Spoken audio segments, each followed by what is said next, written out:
Kita awal informasi Sindo Today hari ini. Pemirsa, demo mahasiswa tuntut pemekaran Luwu Raya berujung ricuh di Luwu Utara, Sulawesi Selatan. Ya, kericuhan terjadi akibat sopir yang terjebak macet 8 jam meminta mahasiswa membuka blokade jalan.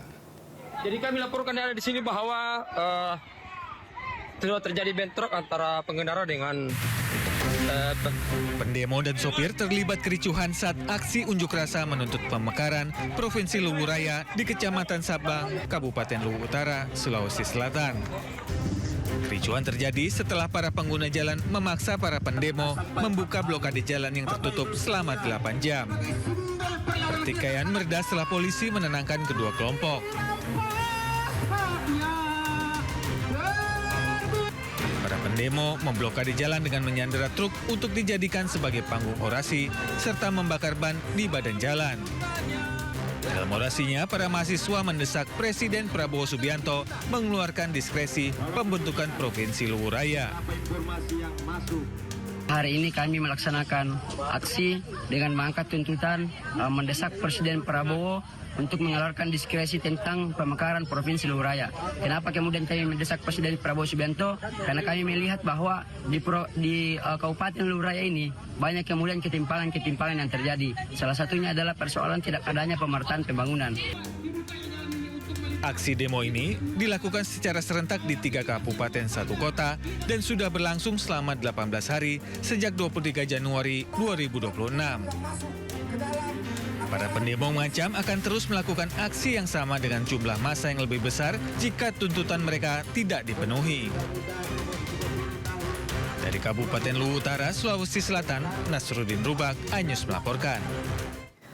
Pemirsa, aksi kejar-kejaran antara warga dan terduga pelaku tabrak lari menggegerkan warga Tulung Agung, Jawa Timur. Ya, peristiwa ini berawal dari kecelakaan lalu lintas di Jalan Denpasar, Ngelemplak, Tulung Agung antara mobil dengan becak motor.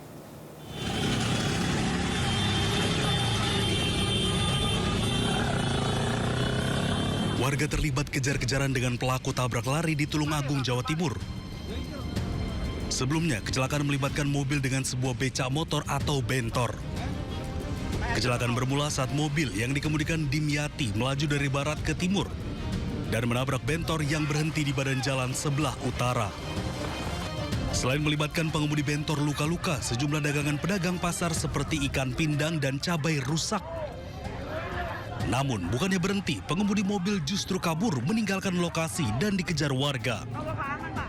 Pelarian terduga pelaku berlanjut hingga Kabupaten Kediri dan berakhir setelah mobil menabrak pom bensin mini dan papan reklame di depan pasar keras. Massa yang terlanjur emosi sempat menghakimi pelaku dan menggulingkan mobilnya.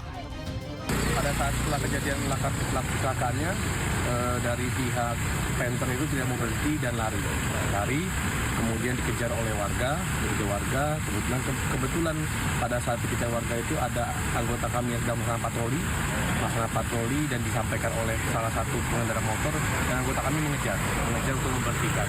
Maka pada saat di pengejaran memang anggota kami ingin memberhentikan mobil tersebut, tapi sempat ditabrak oleh si mobil penter sampai akhirnya mobil penter itu lari dan tiba-tiba berhenti karena kendala sendiri akhirnya menabrak Umi di keras. Petugas kepolisian dari unit Turawali Satlantas Polres Tulung Agung yang turut melakukan pengejaran mengamankan pelaku serta kendaraan. Namun pelaku belum dapat diperiksa karena masih menjalani perawatan di RSUD Dr. Iskak Tulung Agung. Pemirsa, 3 pelajar terduga pelaku penyiraman air keras terhadap pelajar lain di kawasan Cempaka Putih, Jakarta Pusat berhasil diamankan petugas. Ya, ketiganya diamankan di 3 tempat berbeda, yakni di Karawang, Cikarang, dan Depok.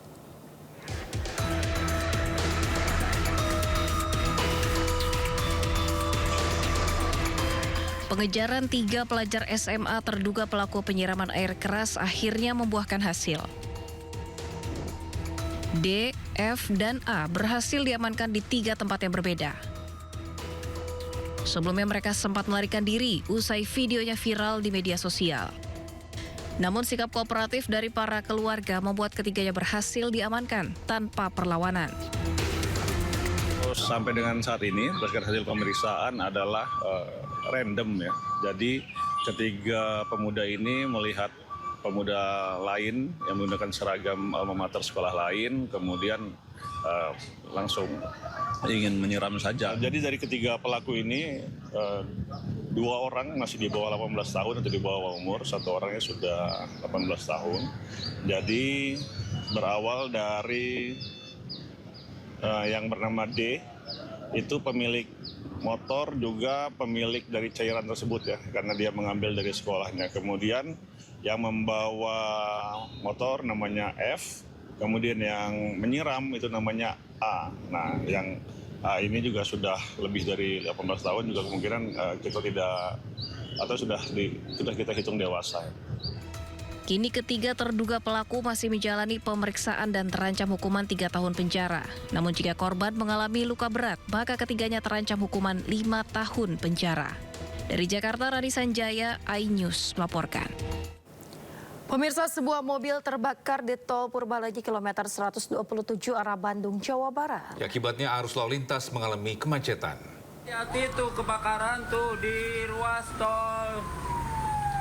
Pemirsa, video amatir memperlihatkan sebuah minibus terbakar hebat di tol Purbalenyi kilometer 127 arah Bandung, atau tepatnya jelang exit tol Cimahi.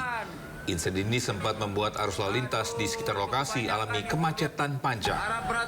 Sempat terdengar beberapa kali suara ledakan saat kebakaran berlangsung.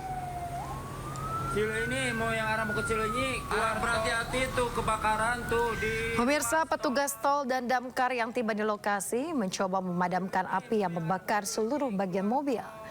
4 orang penumpang mobil berhasil menyelamatkan diri. Meski penyebab mobil terbakar masih dalam penyelidikan, namun menurut kesaksian pengemudi, mobil sempat alami masalah pada bagian mesin sebelum terbakar.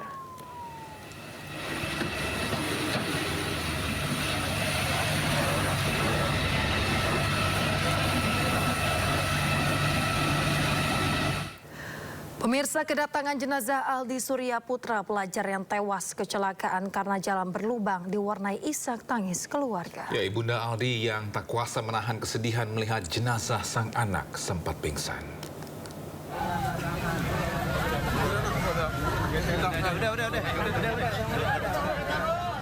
Jerit pilu keluarga terdengar saat jenazah Aldi Surya Putra, pelajar kelas 11 SMKN 34 Jakarta, tiba di rumah duka di kawasan Manggarai Utara, Tebet, Jakarta Selatan.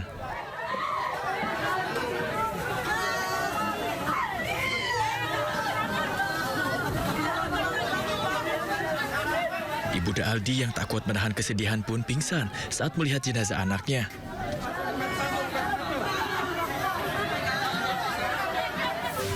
Usai disolatkan, jenazah Aldi pun langsung dibawa ke TPU Menteng Pulo Setiabudi, Jakarta Selatan untuk dimakamkan.